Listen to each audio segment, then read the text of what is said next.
Bismillahirrahmanirrahim. Assalamualaikum warahmatullahi wabarakatuh. Teman-teman, semoga semuanya istiqomah dalam kebaikan ya. Tapi hati-hati teman-teman, waspada karena syaitan pasti nggak suka setiap kali kita beribadah, beramal solih. Mereka akan melakukan berbagai macam cara supaya pahala yang kita dapat dari ibadah kita itu jadi hangus semuanya. Tapi juga sulit bagi mereka untuk setiap kali kita beres ngaji misal langsung ngerampok orang, langsung nonjok muka orang, itu juga susah bagi mereka. Maka gimana cara paling gampangnya? Adalah mereka dengan memberikan was-was di dalam hati kita, membuat kita ngerasa lebih suci, lebih mulia daripada orang lain.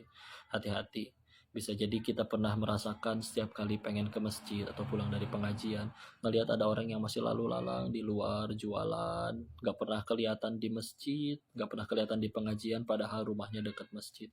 Sampai naudzubillah di dalam hati ada perasaan, ya Allah, kita sudah lebih baik, lebih suci, lebih mulia daripada dirinya. Apalagi kalau kita pernah ngelihat dia misalkan wudhunya juga masih salah. Hati-hati teman-teman, kita nggak tahu kondisi seseorang, bisa jadi dia ngelakuin itu nyari nafkahnya lillahi ta'ala untuk menafkahi keluarga. Kita nggak tahu kondisinya, dia ternyata bisa jadi yatim piatu, dia tulang punggung, adik-adiknya masih banyak, sehingga nggak sempat untuk bisa beramal soleh banyak di masjid seperti kita. Tapi ternyata dia 5 waktunya terjaga, dan kita nggak tahu, bisa jadi malamnya dia ahli ibadah, ahli tahajud.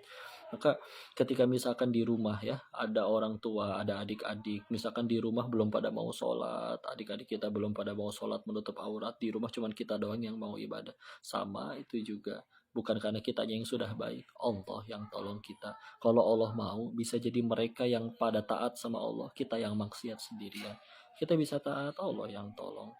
Kita bisa punya waktu untuk pengajian karena kerjaan kita lebih enak. Kenapa kerjaan kita lebih enak? Karena kita kuliah lebih tinggi, sekolah lebih jauh. Kenapa kita bisa sekolah lebih tinggi? Allah yang mampukan, kita punya orang tua yang menafkahi, punya biayanya. Dari mana itu semua? Allah, bukan kitanya yang hebat. Gak boleh ada sedikit pun ngerasa diri ini udah lebih baik, lebih suci. Hati-hati. Enggak sama sekali. Bahkan kalau di depan mata kita ngelihat orang itu maksiat, ya udah dakwahi, jangan dihardik, jangan dimarahi. Kita nggak tahu kalau hidayah Allah datang pada dirinya di malam harinya, dia tobat, nangis air mata tobat nasuha seorang pendosa jauh lebih mulia di sisi Allah daripada sombongnya ahli ilmu dan ahli ibadah. Maka pertanyaan yang harus kita renungkan setiap hari adalah, kita yang hebat atau Allah yang menolong?